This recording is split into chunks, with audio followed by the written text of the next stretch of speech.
함께 만들어가는 방송, LBC 방송국입니다. Lecture and Broadcasting for Culture. LBC 강의실 화술 강좌 그 6번째 시간을 시작합니다.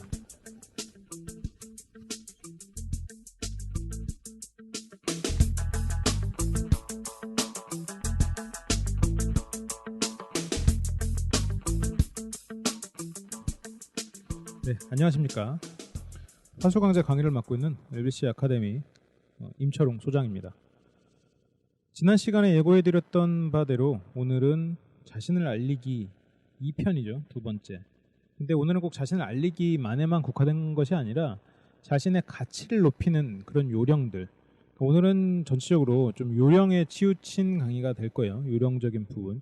저번 시간에는 물론 요령이나 기술적인 부분도 있었지만 조금 더 철학적인 부분에 대해서 강의를 했다면 오늘은 조금 더 작은 부분, 그런 부분을 더 디테일하게, 그러니까 저번 시간에 더 디테일한 게 오늘은 아니에요. 오늘은 좀 다른 태도지만 오늘의 강의는 조금 더 예시 쪽이 많이 들어가지 않을까 싶은 생각이 드네요. 일단 자신을 알릴 때 절대 해서는 안 되는 것들이 3가지가 있어요. 지난 시간에 했던 것과 약간 연결이 되는 부분이 있는데 그냥 딱 한마디씩 해볼게요.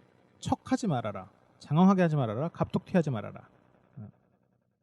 뭔가 척하는 거는 지난 시간에 말했던 투사와도 연결이 되죠.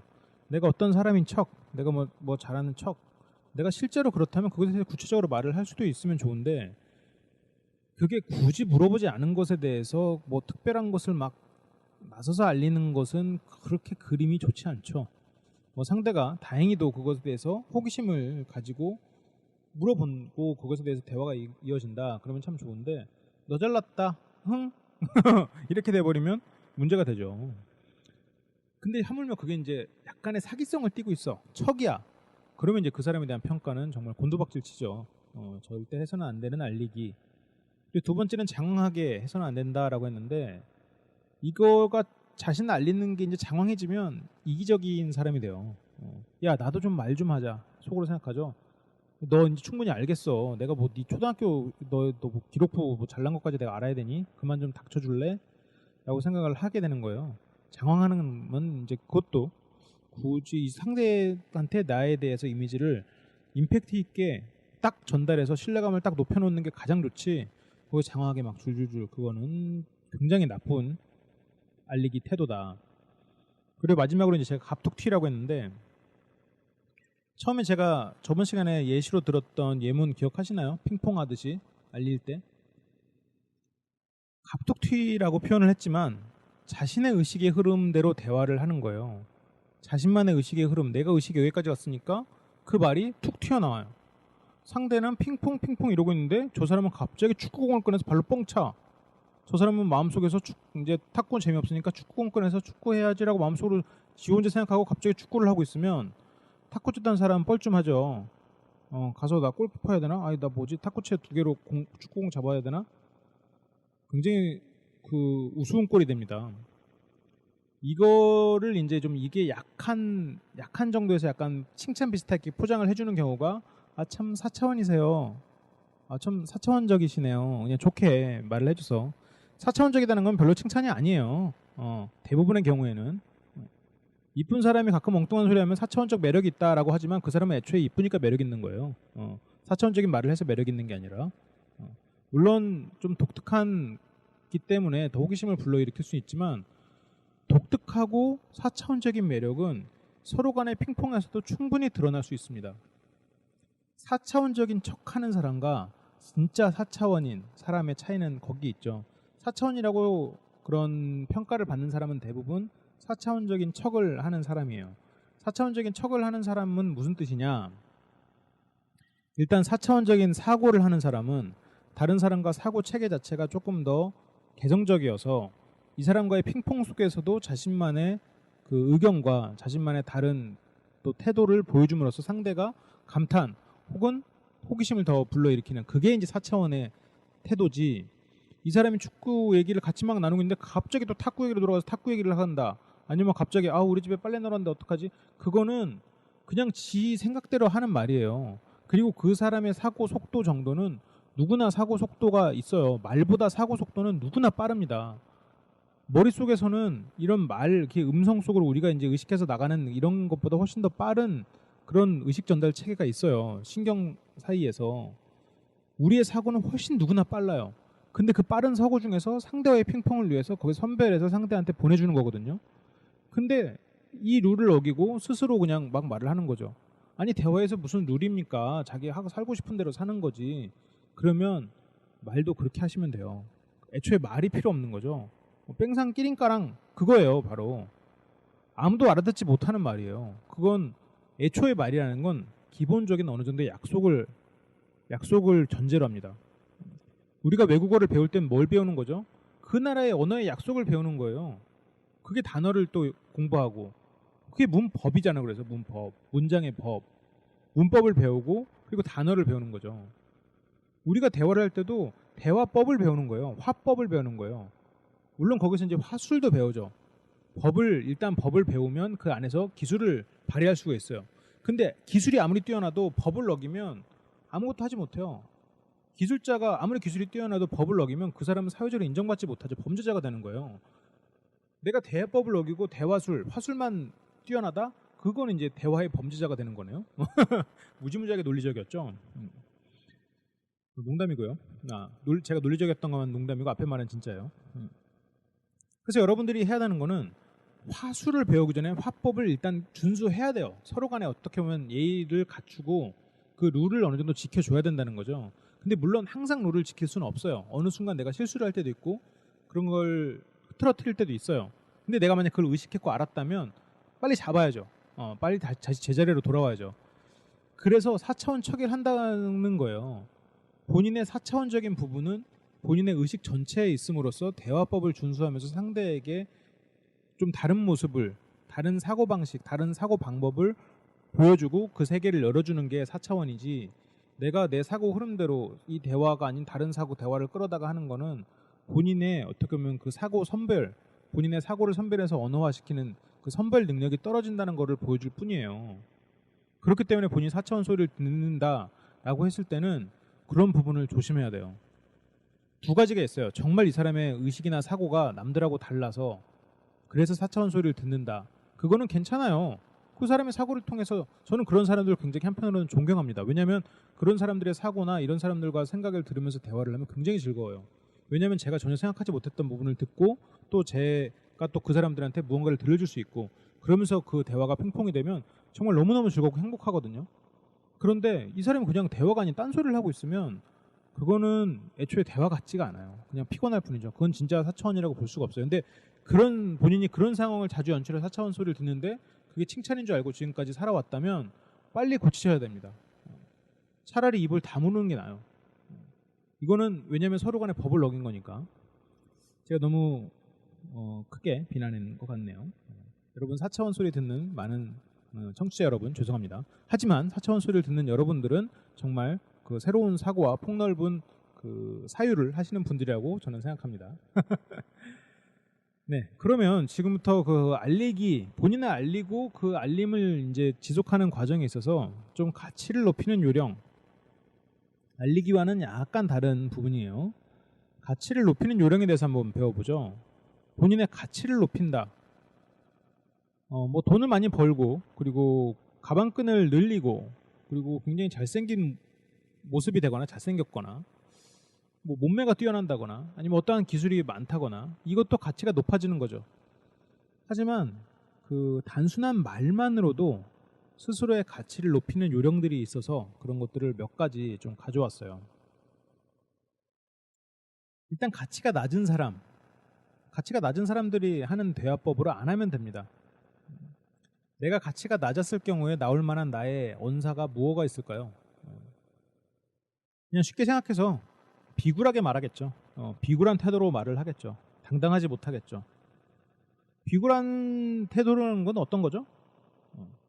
뭐든지 이제 그 허락을 받아야 되는 태도. 항상 뭔가 허락을 요구하는 그런 태도 좋지 않아요. 쇼생크 탈출 혹시 보셨나요?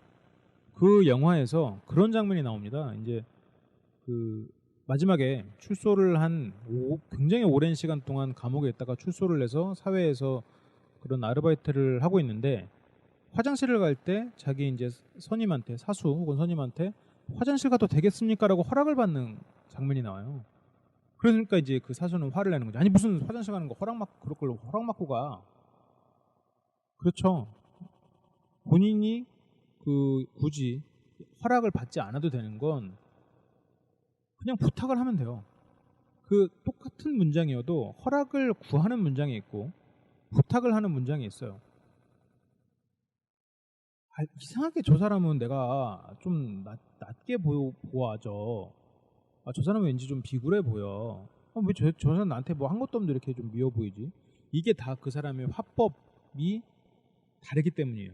물론 그 안에는 여러 가지 것들이 있죠. 바디랭귀지가 그렇다, 생긴게 그렇다, 뭐 호르몬이 그렇다, 그 사람의 향이 나랑 맞지 않는다, 그 사람의 면역 체계가 나와 뭐 어느 정도 일치하지 않거나 면역 체계에 있어서 우열이 좀 갈렸다, 뭐 등등의 여러 가지가 있겠지만 그 중에서 우리가 면역 체계를 가지고 뭐 조절할 수도 없는 거고 우리가 뭐 호르몬을 바꿀 수도 없는 거고 하지만 화술은 바꿀 수 있잖아요. 예를 들어서 우리가 무언가 질문을 할 때도 질문해도 되겠습니까? 이것도 좋은 표현이에요. 그렇지만 이제 제가 예를 들려다 보니까 그것에 관해서 말씀 좀 부탁드릴게요. 그것에 관해서 말씀 좀 해주세요. 이런 표현의 말이 자기가 이제 너무 뭐뭐 해도 되겠습니까? 뭐 이런 표현을 너무 많이 쓰고 있다면 그 말투 중에 한 30-40%는 이렇게 교체를 해주는 게 좋아요. 그 쇼생크 탈출에서 모건 프리만이 화장실 좀 다녀도 되겠습니까? 저 화장실 좀 다녀도 될까요? 이런 말투를 쓴단 말이죠. 이런 말투는 어떻게 바꿔야 돼요? 저 화장실 좀 다녀오겠습니다. 이거면 충분하다는 거죠. 더 예의 바를 필요는 없다는 거죠. 사람과 사람의 만남에서. 근데 물론 이제 내가 영업을 한다거나 뭐 굉장히 어려운 뭐 교수님이라던가 아니면 뭐 어른들을 배웠다라고 했을 때는 화장실 좀 다녀도 되겠습니까? 아니면 저 잠깐 자리 좀 비워도 되겠습니까? 라고 하는 게 맞죠. 근데 이제 우리가 일반적인 관계에서 내가 나를 알리고 그 사람과 알리는 그런 자리, 예를 들어서 이제 소개팅 자리에서 저 화장실 좀 다녀도 되겠습니까?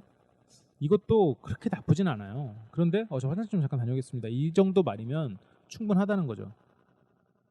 뭐 어느 정도 둘 사이에 그런 태도를 왔다 갔다 하는 정도는 좋아요. 근데 내가 너무 한쪽의 멘트만, 한쪽 류의 말만 쓰고 있는 건 아닌가? 내가 너무 서브시직에 오래 있었나? 라는 생각을 해봐야 될 수도 있겠죠. 너무 한쪽에만 치우친 말을 쓰고 있다라는 거는 내가 내 가치를 스스로 낮추고 있는 건 아닌가? 라는 생각도 조금은 해봐야 돼요. 근데 여러분들이 이제 서비스 측에 있는데 이렇게 해서 너희가 너무 그런 양해를 구하는 걸 안 한다. 그러면 또 문제가 될 수도 있겠죠. 항상 상황에 맞게, 물론 그게 중요합니다. 가장 중요한 건 상황에 맞게예요. 그렇지만 내 버릇 중에 하나가 남들한테 허락을 구하는 게 버릇이 돼 있다. 그거는 좀 바꾸는 게 좋아요. 내가 스스로 상황에 따라서 운용할 수 있는 나의 말투 중에 하나로 바꾸는 게 좋지, 내가 버릇으로 박혀 있으면 안 된다는 얘기예요. 이제 여성을 만나서 그렇게 할 때도 제가 다시 연락드려도 되겠습니까? 제가 다시 연락해도 될까요? 뭐 안 된다고 하면 안 할 거야? 안 된다고 하면 안 해야죠. 이렇게 물어봤으면. 그건 좀 그런데요. 안 돼요. 아마 안 해야지. 그냥 그럼 다시 연락드리겠습니다. 그래요. 그럼 잘 들어가세요. 다시 연락드릴게요. 이게 낫다는 거죠. 이게 상대도 그래요? 이렇게 돼버리는 거지.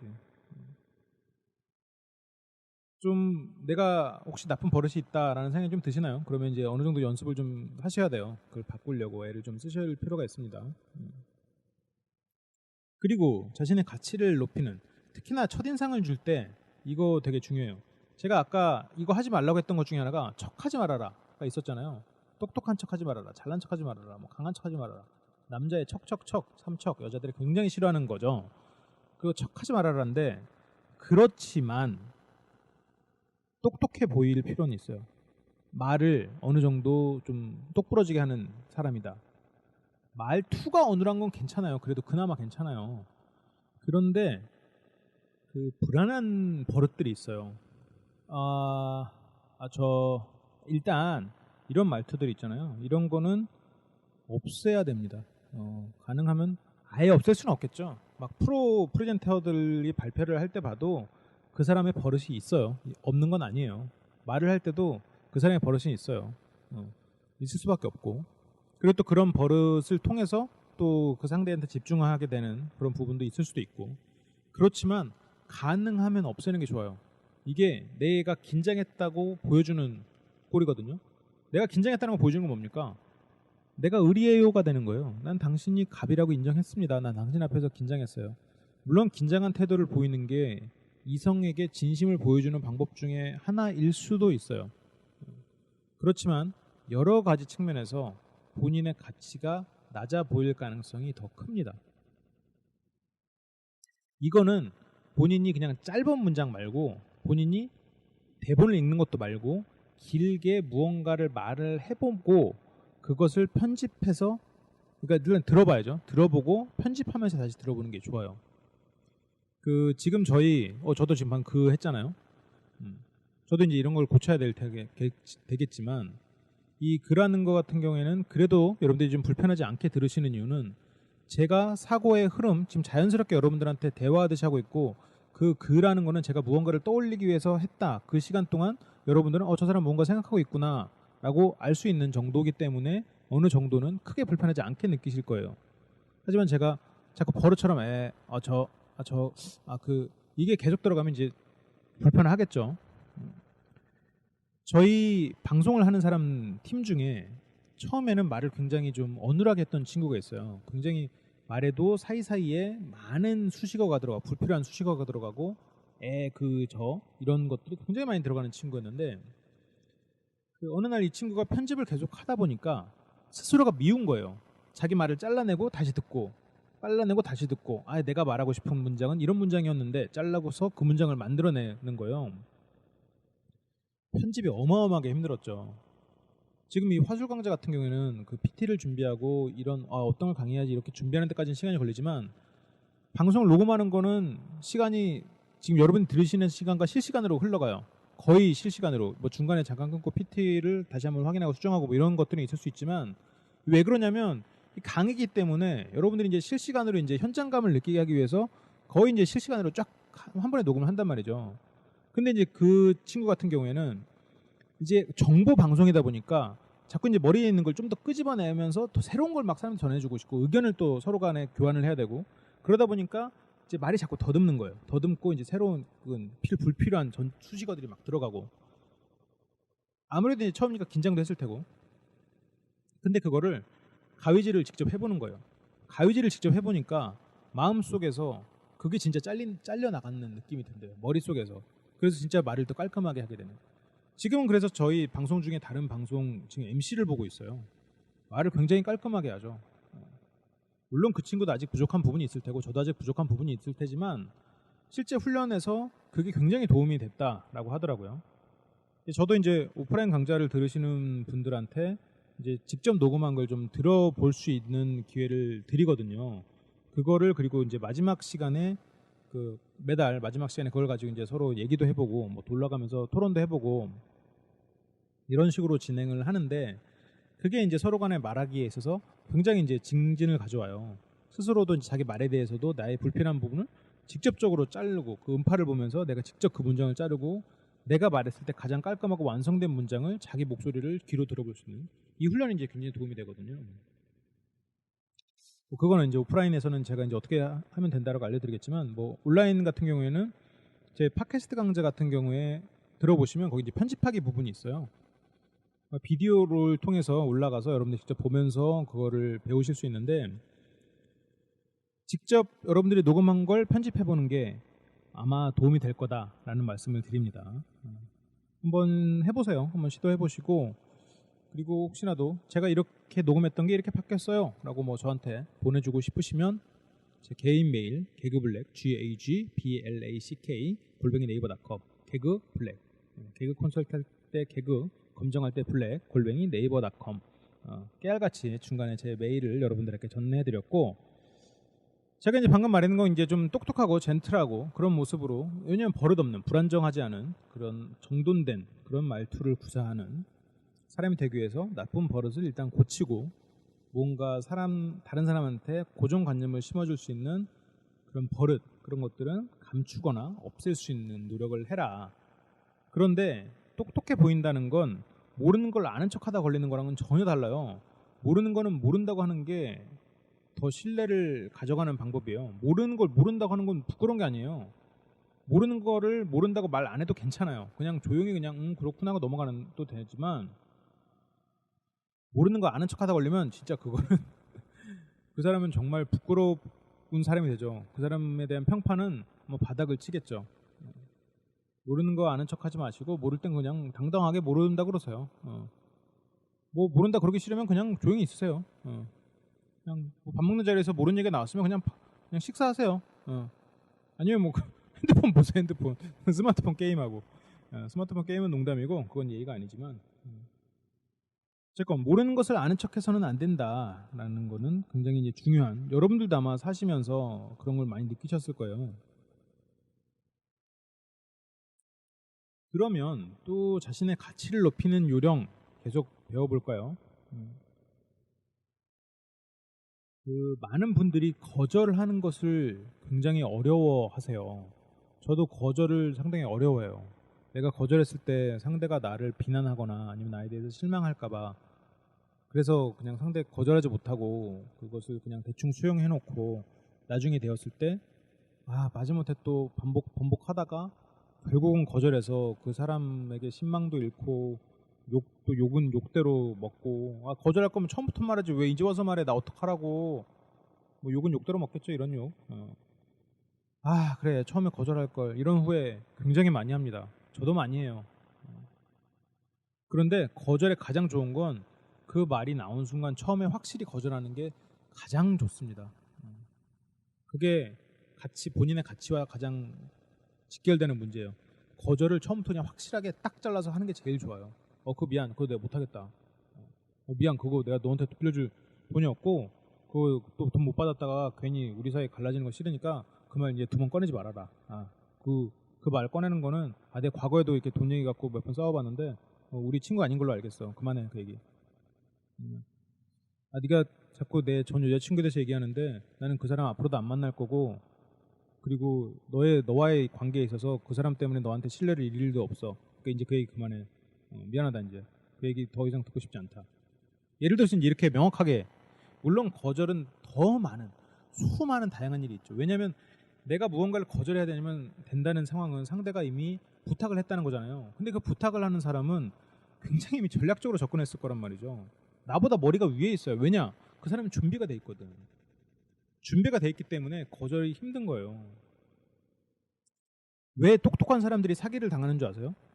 내가 똑똑하다고 스스로를 믿기 때문에 그 사람들은 더 그 사람들한테 사기치기가 쉬운 거예요. 왜냐? 사기꾼들은 준비가 돼 있고 똑똑한 사람들은 준비가 안 돼 있고 스스로가 똑똑하다고 믿고 있을 뿐이에요. 관계에 있어서 준비는 굉장히 많은 걸 달라지게 하죠. 발표도 마찬가지예요. 발표 무조건 준비해요. 발표 타고난 사람들 조금 있긴 있죠. 근데 타고난 거 별거 없어요. 발표는 무조건 리허설이에요. 무조건 준비 많이 하면 됩니다. 말하는 것도 거절하는 것도 부탁하는 것도 마찬가지예요. 부탁하는 입장은 이미 준비가 돼 있어요. 얘가 만약 돈을 꿔달라고 부탁한다? 미안한데 돈 좀 꿔줘라. 이게 처음에 말을 했을 수도 있죠. 근데 얘는 이미 다른 여러 곳에서 부탁을 하다가 안 돼서 나한테 왔을 가능성도 있어요. 그래서 가능성이 솔직히 더 크죠. 아니면 정말 내가 너랑 제일 친한 친구랑 진짜 돈 빌려달라고 부탁하는 거야 라고 할 수도 있지만 그 말이 진짜일 수도 있고 근데 이 사람이 이미 어느 정도 준비가 돼 있을 거예요. 부탁할까 말까? 부탁할 때 어떻게 하지? 나는 덜컥 들은 거예요. 이 사람은 준비가 돼 있는 상황에서 부탁을 했고 나는 덜컥 들었어요. 뭐 돈? 그 돈 어떻게 빌려주냐? 내가 무슨 돈 있다고. 아니야, 돈 있는 것만 좀 빌려줘. 얼마 있는데 집요하게 부탁을 할 거예요. 그래서 내가 무언가 부탁을 들었을 때는 잠깐만, 네가 이거 부탁을 한 거지.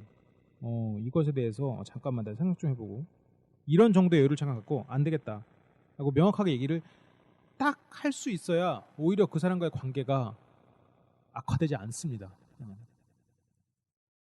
내가 무언가 거절해야 될 때는 굉장히 어려운 상황이라는 건 저도 알고 여러분도 알고 여러분들이 거절 못하게 만들려는 그 사람도 알아요. 그 사람도 거절을 하기 힘들 거라는 걸. 하지만 너는 거절해야 너한테 더 좋을 거라는 거를 그 사람이 알아요. 그래서 더 집요하게 부탁할 겁니다. 하지만 거절은 명확하게 해서요. 상대가 그것에 대해서 막 공포심도 줄 거예요. 야, 너 이거 돈도 안 빌려주고 됐어. 너 진짜 우리 진짜 7년 우정 이렇게 금가하는구나. 너 이렇게 돈 안 빌려주면 다시는 볼 줄 알아? 미안한데 나는 그런 뜻은 아니야. 하지만 돈은 내가 못 빌려주겠어. 얘기 그만해. 본인이 말을 잘 못하겠으면 그런 뜻 아니야. 하지만 나중에 다시 얘기해. 하지만 돈은 못 빌려주겠어. 내가 상황이 안 돼. 미안. 뭐 여러 가지 상황이 있겠지만 본인이 말을 길게 할 필요도 없어요. 미안. 그거에 대해서는 더 이상 말하지 않았으면 좋겠어. 나는 불가항력이야. 단호하게 얘기하십시오. 거절할 일이 있을 때는. 그리고 본인이 뭔가 화가 나거나 속상하면 그걸 표시를 해야 돼요. 아예 안 해서는 안 돼요. 근데 제 강의의 기본적인 철학이나 기본적인 줄기, 큰 줄기에는 화가 나거나 속상할 경우에 그것을 고지고대로 드러내지 않으시는 게 좋습니다가 큰 흐름을 가지고 있어요. 제 강의를 다 들으시면 그것을 그렇게 아실 거예요. 하지만 이거는 꼭 그것만은 아니다라는 측면이에요. 화가 났을 때 그 화를 감추거나 스스로도 속일 수 있는 게 관계를 더 주도권을 가져갈 수 있는 확률은 더 큽니다. 근데 기본적으로 어느 정도 본인의 가치가 있을 땐, 근데 본인이 가치가 낮은 상태에서 화가 나거나 속상한 경우에 그것을 그냥 넘어가 버리면 그것은 본인의 가치를 높일 기회를 잃는 것 중에 하나예요. 그렇다고 화가 난다고 막 화가 난다, 막 속상해, 나 너네 왜 이렇게 날 이런 건 안 되죠. 오랜만에 연기했네요. 이렇게 해서는 안 된다. 이렇게 해서는 안 돼요. 그리고 막 그 상황에서 막 상대를 막 인신공격하고 막 욕하고 그렇게 하면서 화를 내고 그것도 아니에요. 그냥 냉정하게 말을 해도 차분하게. 이렇게 무리하게 구는 건 내가 굉장히 화가 날 수도 있는 부분이야. 이건 우리 관계에 도움이 안 돼. 이건 네가 나에 대해서 좀 몰라서 하는 얘기일 수 있는데 그것은 내가 나중에 자세히 알려주겠지만 그냥 이 부분은 네가 나한테 무리하게 얘기했다는 거 정도는 기억을 해뒀으면 좋겠어. 나중에 다시 내가 정리해서 얘기를 할게. 내가 머리가 좋지 않아서 지금 당장 말은 못하겠어. 근데 무리했다. 다음에 내가 이거에 대해서 얘기를 할 때 너는 사과를 해야 될 거야. 뭐 이 정도로만 얘기를 해도 어느 정도 파워가 있어요. 화가 나거나 속상한 것을 단순히 묵인해버려라 라는 말을 저는 하지 않아요. 하지만 가능하면 화가 날 때도 화를 내서는 안 된다 라고는 말합니다. 지금도 화가 나거나 속상할 경우에 화가 날 때 화를 내라가 아니에요. 화가 나거나 속상함을 표시해라. 내가 화가 났음을 상대가 느낄 수 있게 해라지 내가 화가 났음을 화를 내버려라가 아니에요. 달라요. 물론 모든 상황에는 분명히 케이스가 있고 상황이 있어요. 하지만 기본적인 저는 이제 그 줄기를 말씀을 드리는 거예요. 감정적 주도권을 갖기 위해서 여러분들은 어느 정도는 객관화를 시킬 필요가 있어요. 물론 이제 너무 객관화를 시켜버리면 저처럼 연애할 때 상대들이 힘들어합니다. 피도 눈물도 없는 인간이라고 소리 듣고. 그 정도까지는 아니면 어느 정도는 객관화를 시켜서 제3자 입장에서 그런 상황을 바라보고 아니면 사람들한테 무례했을 경우에는 그것을 나 이 부분에서 굉장히 속상한데 잠깐만 이건 더 이상 용납이 안 된다. 이렇게는 안 했으면 좋겠다. 내 이번까지는 웃어 넘기지만 다음에 또 이런 일이 있을 땐 그때는 내가 좀 화를 낼 것 같아. 아니면 내가 너네를 다시 보지 않겠지. 뭐 친구들 사이에는 그렇게 말을 할 수 있겠죠. 그런 정도는 언급하고 넘어가시라. 뭐 이런 정도로 얘기를 합니다. 물론 모든 거는 상황에 달려 있습니다. 그리고 그것은 여러분들이 조금 더 많이 생각을 하시면 돼요. 물론 그 생각은 밤에 이불을 덮고 이불을 차면서 생각을 할 수도 있고 그 친구들 혹은 그 상황이 끝나갈 무렵까지 생각을 하고 있을 수도 있겠죠.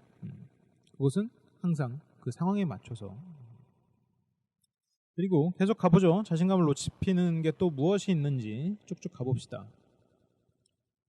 제가 아까 말씀드렸죠. 그 바디랭귀지, 제가 아까 막 면역체계, 호르몬 이런 거 얘기하면서 그 중에서 제가 찝었던 것 중에 하나가 바디랭귀지예요. 바디랭귀지. 제가 나중에 바디랭귀지 편을 따로 운영을 할 거예요. 그 몸으로 어떻게 상대와 대화를 하는가. 몸으로 대화한다니까 좀 이상하게 느끼시는 분도 있겠지만 그런 거 전혀 아니에요. 몸이 굉장히 많은 언어를 주고받거든요. 외국인과 대화를 하거나 전화 통화를 하거나 해보면 뭐 여러분들이 뭐 영어를 굉장히 잘 쓰는 원어민 수준의 영어를 구사하는 사람이라면 그렇지 않겠지만 저 정도 수준의 뭐 그렇게 영어에 썩 익숙하지 않지만 뭐 손짓 발짓 써가면서 대화가 되는 이런 사람이라면 전화 통화로 외국인이랑 말을 하기 진짜 힘듭니다. 제가 외국인 친구들이 몇 명 있어요. 근데 만나서 얘기를 하면 그래도 어느 정도 좀 편하게 대화를 해요. 근데 전화로는 말이 안 통해요. 어디로 오라고 설명을 해야 되는데 어디로 오라고 설명을 할 수가 없어요. 왜냐하면 손짓, 발짓, 눈짓 이런 게 안 통하니까. 근데 만나서 말을 하다 보면 내가 무엇을 못 알아듣고 있는지 무엇을 알아듣고 있는지가 눈빛으로 어느 정도 되고 그리고 손짓, 발짓 쓸 수 있기 때문에 감정이 전달이 돼요. 전혀 다른 언어가 되죠. 그냥 말이랑 몸짓, 발짓, 뭐 몸짓이 섞인 언어랑은 전혀 달라요. 그것은 이미 우리가 몸으로 상대가 몸짓으로 굉장히 많은 언어를 받아들이고 있다는 거죠. 배우들이 연기를 할 때 어떤 역할에 따라서 허리 굽는 정도, 발 보폭, 목소리, 그리고 뭐 등을 구부리느냐, 아니면 뭐 그런 것들이 역할에 따라서 달라지잖아요. 그 이유는 그 사람의 자세랑 몸짓이 그 사람의 성격을 그대로 보여주고 우리가 갖는 고정관념일 수도 있어요. 우리가 그냥 단지 관념일 뿐일 수도 있지만 그거는 보편적인 고정관념이기 때문에 실제로도 그러할 확률이 높아요. 여러분들이 지금 뭐 구부정하고 얼굴에 자주 막 손대고 있고 막 어디 막 이러고 있으면 자꾸 머리 만지고 이러면 여러분들은 그런 사람들에 대해서 관념을 갖는 사람으로 인식이 잡힐 수밖에 없고 같은 행동을 해도 저 사람은 그런 사람이어서 그랬어 라는 소리를 듣게 돼요. 소리를 안 들어도 그런 인식을 상대한테 주게 되죠. 기본적으로 얼굴 어딘가를 만진다는 행동은 두 가지 중에 하나입니다. 거짓말을 하고 있거나 자신감이 없거나 둘 다 안 좋아요. 둘 다 안 좋은 인식입니다.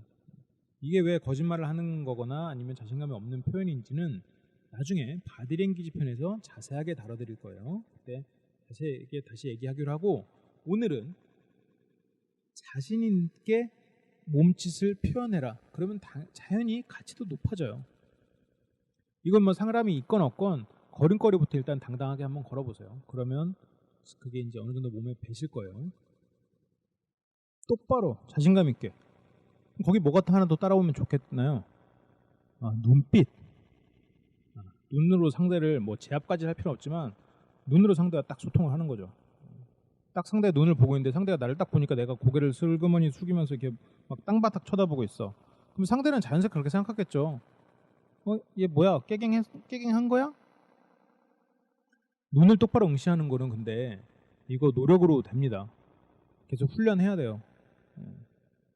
상대의 눈을 볼 때 눈을 그냥 쳐다보기가 힘들면 눈과 눈 사이를 보세요. 콧대 위에 눈과 눈 사이를 보세요. 거기를 보면 됩니다. 거기를 보면 눈 보는 것 같아요. 아니면 그 왼쪽 눈 끝에 눈 말고 눈 끝에 그 어디라고 해야 되죠? 부위를 아무튼 눈 꼬리가 끝난 눈꼬리 왼쪽 눈꼬리 봤다가 오른쪽 눈꼬리 봤다가 하면 돼요. 그렇게만 해도 상대는 눈을 본다고 생각합니다. 내가 눈을 보는 게 정 힘들면 그렇게 먼저 시도를 해봐도 괜찮아요. 그리고 나중에까지도 그렇게 해도 돼요. 그건. 근데 저는 이제 그 사람 눈을 보죠. 왜냐면 상대의 눈을 보는 게 내가 그 사람한테 또 읽을 수 있는 게 있거든요. 눈이라는 게 굉장히 많은 걸 담고 있다고 하잖아요. 실제로도 그래요. 실제로 이 사람이 어떤 걸 생각하고 어떠한 감정으로 말하는지가 눈동자에서 어느 정도 드러나죠. 근데 이제 그거는 약간 감각적인 부분이 있고 그걸 캐치해내 항상 100% 캐치를 할 수 없기 때문에 정말 그 사고의 참고 자료 정도로만 쓰이는 건데 근데 내가 굳이 상대한테 잘못된 나에게 부정적인 정보를 전달할 필요는 없잖아요. 내가 막 땅바닥 쳐다보고 눈 못 쳐다보고 함으로써 그렇기 때문에 항상 상대의 눈을 응시하고 내가 무언가를 생각할 필요가 있을 때는 뭐 잠깐 뭐 원산을 바라본다던가 하면서 뭐 이렇게 딴 데를 볼 수도 있지만 자연스럽게 내가 무언가를 얘기하거나 강조하거나 무언가 상대가 전달 무언가 있을 때는 그 상대의 눈을 보세요. 그리고 상대가 나한테 대화를 시도해서 나한테 말을 하고 있을 때도 내가 뭐 잠깐 다른 데를 보거나 그렇군 이렇게 생각하는 척을 하면서 고개를 끄덕거리면서 딴 데를 응시할 수는 있지만 그 사람의 말에서 대부분은 상대의 눈을 보세요. 그러면 상대가 나에게 진실을 말할 겁니다. 어때요? 좀 가치가 높아질 것 같나요? 사람들이 이제 좀 나를 깔보지 않을 것 같죠? 나를 깔보지 않게 하는 건 욕을 하고 뭘 부시고 그런 게 아닙니다. 술 먹고 병 깨고 이러면 오히려 가치 낮아져요. 그렇죠? 그런 거 다 아시는 분들이잖아요. 우리는 지성인이니까요. 그래요. 그거 말고도 이제 대우를 받는 그 디테일한 화술들이 있는데 또 몇 가지 쭉 체크해 보도록 하죠. 일단 본인이 자신감이 있어야 된다라고 말씀을 드렸잖아요. 이것은 책임감과도 직결되는 부분입니다. 내가 무언가 피해를 받고 가치가 낮아졌던 부분이 있다. 나의 가치를 낮게 평가받은 그런 부분이 있다. 그랬을 경우에 그 피해받은 일이 세상이 나한테 왜 이렇게 무례해가 아니라 내가 잘못해서 피해받았어. 그러니까 앞으로 피해를 받지 않아야겠어. 그래서 이거는 본인이 피해받지 않는 자신의 모습에 대한 것을 기대해야 된다가 하나가 있고, 또 하나는 그 피해를 받았건 아니면 뭐 가치를 낮은 평가를 받았건 그 일의 주체는 자신임을 기억해야 돼요. 그래야 그것에 변화가 옵니다.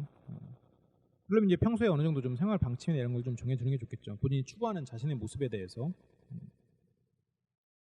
그리고 말보다 행동으로 반응하는 게 더 효과적이에요. 내가 말로 뭐 이제 내가 예를 들어서 정말 극단적인 이유지만 내가 바람을 폈어요. 바람을 펴서 내가 항상 상대한테 신뢰를 못 주고 막 구박당해. 그럴 때 내가 다시 신뢰를 되찾고 내 가치를 다시 인정받기 위해서 나 바람 안 피고 이제 항상 뭐 그런 사람이 나 좀 믿어줘. 백날 말하면 뭐합니까?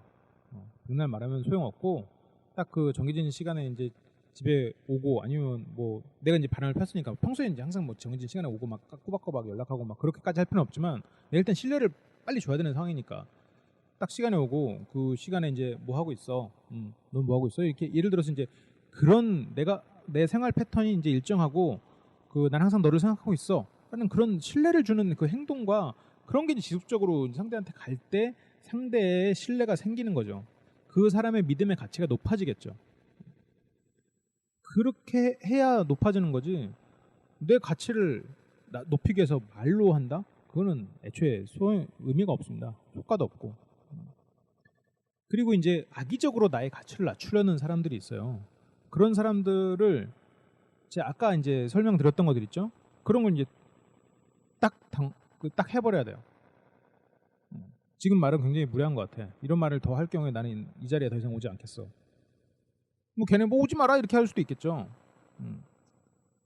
내가 오지 않는다고 말을 여러 상황이 있겠지만 그 오지 말아라고 말할 수 있는 거는 지금 네가 무례해서 내가 그렇게 말을 한 건데 너는 네 무례함을 모르고 있구나. 이게 어떻게 보면 여론을 이용해야 될 수도 있거든요. 근데 내가 만약에 예를 들어서 정말 완전 왕따야. 그 모든 사람들이 나를 다 가치를 낮게 보고 그런 상황인데 내가 거기서 막 약간 뭐 강경파 나의 왕따 강경파 친구한테 뭐 그런 식으로 해서 그 친구가 굽히지 않으면서 다른 사람들 더 선동해. 그러면 그 친구가 어떻게 보면 더 악의적으로 나를 괴롭힐 수도 있어요. 나의 가치를 낮추기 위해서. 그런 경우에 이제 약간 진퇴양난의 경우가 있고 오히려 이제 다른 식으로 이제 바꿔 나가야 될 필요가 있겠지만 그런 경우에는 그냥 그 사람들을 피하는 게 좋아요. 피할 수 있으면 그 친구들은 그냥 피하는 게 좋아요. 그 조직과는 관계를 좀 멀리 하는 수밖에 없어요. 이미 그렇게까지 이제 악의적인 사람들이 생겼을 경우에는. 그런데 내가 무언가 상대를 당황시킬 수 있고 그 사람들이 이게 아닌데라는 생각을 할 수 있을 정도의 멘트만 어느 정도 한 번만이라도 쳐놓으면 그리고 내가 당당한 태도를 취하면 그런 나의 가치를 낮게 보는 사람들의 태도는 바뀝니다. 애들이 아닌 경우에는. 그리고 내가 어중간하게 내가 이제 딱 너 무례했어 라고 말했는데 뭐야 뭘 무례해 왜 이래 우리 노는 사람끼리 장난치지 마 애술이나 한잔해 이렇게 넘어가 버렸을 때 그래 이렇게 이렇게 어중간하게 끝나는 거는 안 하는 이만 못합니다. 애초에 시작을 말아야 돼 이럴 거면. 내가 뭔가 확실하게 상대를 당황시킬 정도의 그런 멘트를 탁 쳤으면 끝까지 가야 돼. 그 상대가 그것을 수용할 때까지. 수용을 안 하고 그냥 그 말이 멈추더라도 그 차라리 멈추는 게 낫지. 내가 태도를 멈추거나 갑자기 뭐 바꾸는 것보다는 그게 나아요. 너무 어중간하게 멈추지 마요. 그리고 이거는 어떻게 보면 감정적이고 심리적인 부분일 수 있는데 제가 이제 계속 말하죠. 책임전 가지 말아라. 그리고 또 추가로 몇 가지를 더 거기다 덧붙여 볼게요. 불평하지 말고 슬픔을 표현하는 말을 가급적이면 줄이는 게 좋아요. 감정이라는 거는 물론 드러내고 그것에 대해서 공유하고 그럴 필요는 있지만 내가 가치를 인정받아야 되는 상황이라면 특히나 이제 남자들의 세계에선 그게 조금 더 강할 수도 있고 좀 여성들은 좀 감성적인 교류가 더 중요할 수도 있겠지만 내가 슬픔을 표현하는 말을 너무 자주 하고 내가 우울한 사람이다라는 걸 표현했을 때 나에 대해서 이제 뭐 모성애를 갖고 나에 대해서 접근하는 사람도 있을 수 있고 뭐 다양한 사람이 있을 수 있지만 그게 내가 버릇이 될 거란 말이에요. 내가 슬픔을 표현함으로써 뭔가 여자를 얻었어. 그럼 내가 버릇이 돼. 근데 내가 자꾸 그런 말을 하면 결국 모든 사람은 나한테서 피곤함을 느끼고 떠나갑니다. 내가 슬픔을 얘기하면 슬픔이 나한테 다가와요. 나 불렀어? 안녕?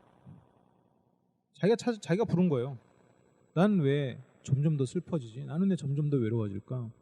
네가 불러서 그래. 네가 불렀어. 다 당신이 만든 현재예요. 그걸 알았으면 이제부터라도 뭐 이 정도 슬픈 거 뭐 슬플 수도 있지. 슬픈 일 누구는 없어? 누구는 뭐 항상 뭐 행복하게만 해? 행복하게만 하면 뭐 그건 또 나름대로 뭐 즐겁긴 할까? 뭐 누구나 다 그런 거지. 그거 표현 뭐 한마디 더 한다고 본인이 뭐 사람들한테 굉장한 큰 동정을 받거나 뭐 동정을 받는 게 또 좋습니까? 뭐 그럴 수도 없을 뿐더러 사람들은 그것에 대해서 크게 신경 쓰지도 않아요. 그냥 그 앞에서 들어줄 뿐이에요. 잠깐 들어주는 척할 뿐이거나. 슬픔을 표현하는 말 아무 소용 없습니다. 그리고 불평하는 말도 이게 굉장히 도움이 안 돼요. 내가 무언가 불평을 해서 그 사실이 바뀐다. 그럼 참 좋겠죠. 근데 내가 무언가 불평했을 때 쟤는 그냥 맨날 투덜대기만 하고 쟤한테 뭐 일 막 쟤 그냥 뭐 하지 마, 쟤 부르지 마, 짜증나니까 이런 취급을 받게 됩니다. 내가 무언가 힘든 일 했을 때 나 진짜 힘든 일 했고 죽겠다, 야 이거 어떻게 나한테 이런 거 시키냐, 이거 좀 시키지 마세요. 한 번은 그럴 수 있어. 근데 본인이 뭐 한 번 이렇게 한 것 같고 막 계속 막 힘들었다 막 불평하고 그러면 진짜 다른 대체할 일이 있으면 빨리 대체해버립니다. 그건 정말 피곤해요.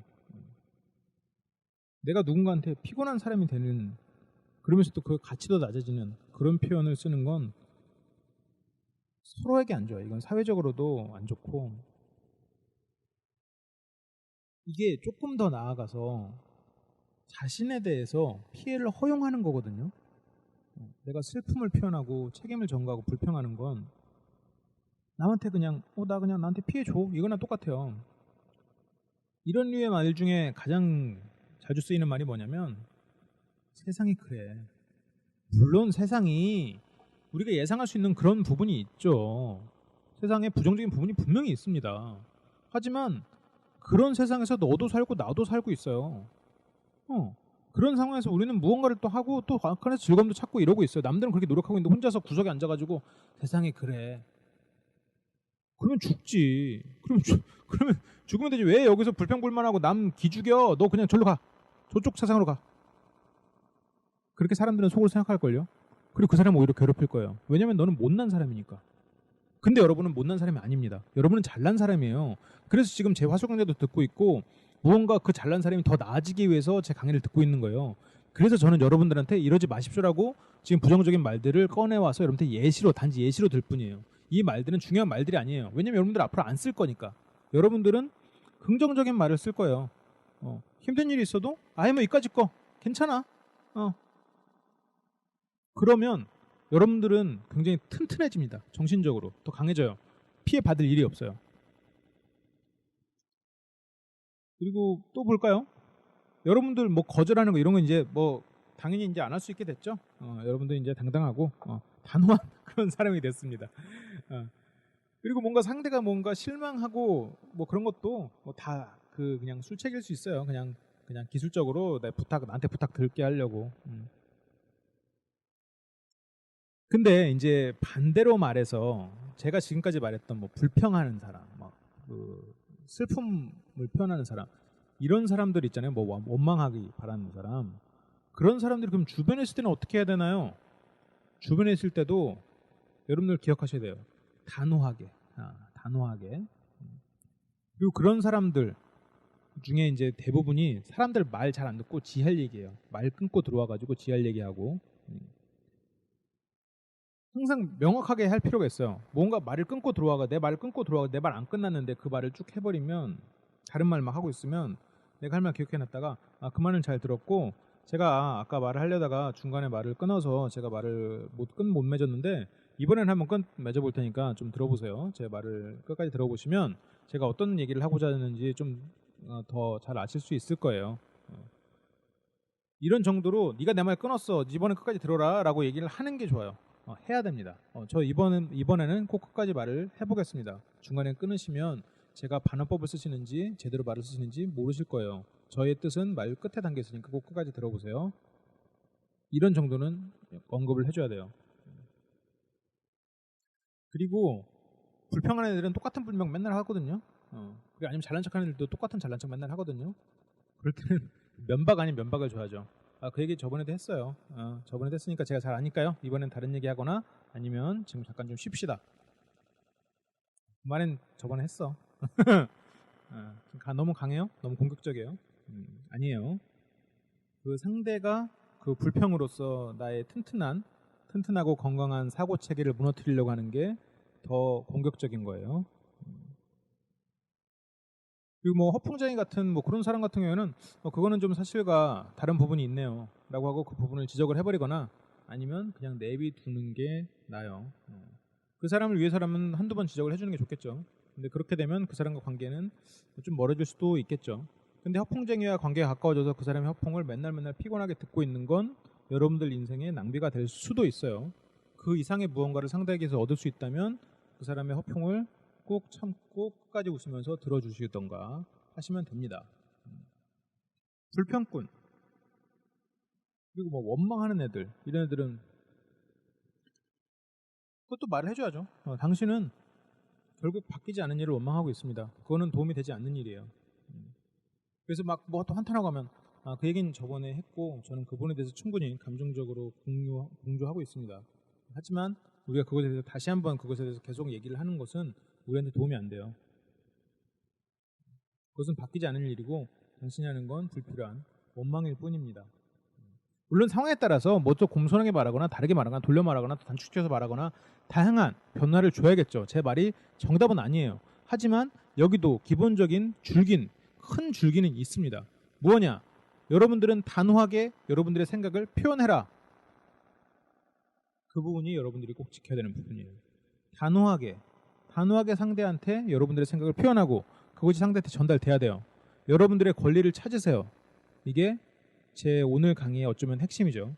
그리고 책임지세요. 그게 여러분들의 오늘의 제 강의의 핵심인데 평소에 제가 강의를 하는 것과 어떻게 보면 약간 다른 페이스가 아니냐라고 생각하실 수 있어요.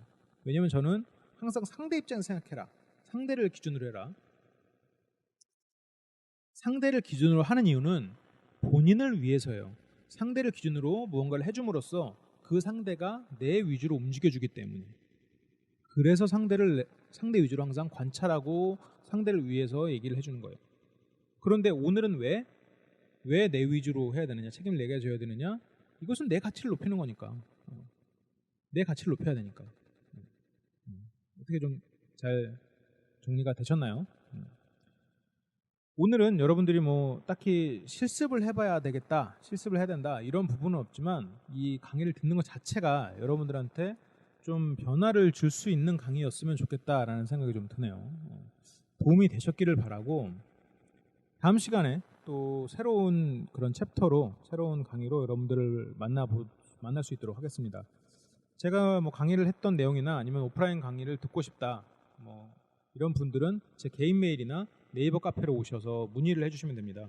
이 강의를 여러분들이 뭐 3000년, 2034년에 듣고 있다 하더라도 오프라인 강좌가 진행되고 있을지 뭐 어떻게 압니까?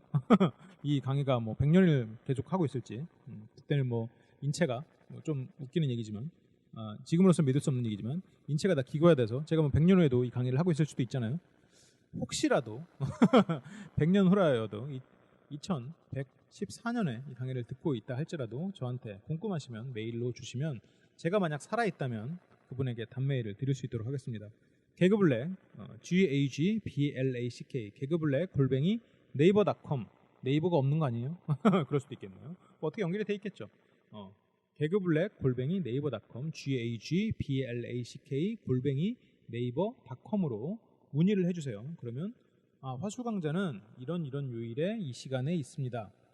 그리고 어떤 것은 이날 개강을 새로 하니 그때 들어오시면 될 것 같습니다. 라고 제가 제안을 드릴 거예요. 그러면 이제 참여를 하시면 되고, 혹시나 뭐 다른 문의사항이 있거나 이러면 제 개인 메일도 좋지만 네이버 카페 LBC 상담소 혹은 LBC 방송국, 페이스북도 LBC 상담소나 LBC 방송국으로 검색하시면 그거 나옵니다. 그쪽으로 오셔서 저희한테 질문을 해주시면 제가 확인하는 대로 바로 답변을 드릴 수 있도록 하겠습니다. 그리고 페이스북에서 혹시 이거 보시면 좋아요 한번 눌러주시고, 아이튠즈에서 혹시 듣고 계시거나 다른 방송 통해서 플랫폼을 통해서 듣고 계시면 댓글 하나 남겨주시면 저희한테 큰 힘이 될 것 같아요. 저는 이만 물러가고 다음 시간에 또 새로운 강의, 여러분들의 도움되는 내용으로 다시 돌아오도록 하겠습니다. 지금까지 LBC 강의실 화술강좌 임철웅 소장이었습니다. 그럼 다음 시간에 다시 만나요. 안녕. 당신 삶의 비타민C LBC, 언제나 당신을 응원합니다. 지금까지 LBC 방송국이었습니다.